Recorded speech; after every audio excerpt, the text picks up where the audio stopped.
Hi, my name is Joshua and I'm from the League of Amazing Programmers. Today I'll be teaching you how to do for loops in Java. So the syntax for loops is first you type in for, and then in parentheses you have a variable like int I equals 0. You can name it anything, but usually I would be the best because it stands for index. And I'll just set it for 1, set it to 1. And then here, this part is the check part. So you want to check if I is less than or equal to 10, then it will do the code inside the for loop. And here's the incrementation where after every time you do the for loop, how much you want to add I. It could be like +1 like here, or +2. It could be anything, but right now I'll just do ++.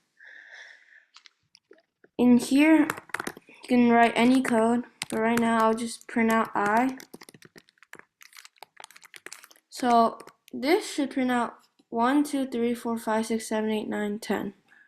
And this is because first it starts I equal to 1, and then it checks if I is less than or equal to 10. Because it is, it will do this code.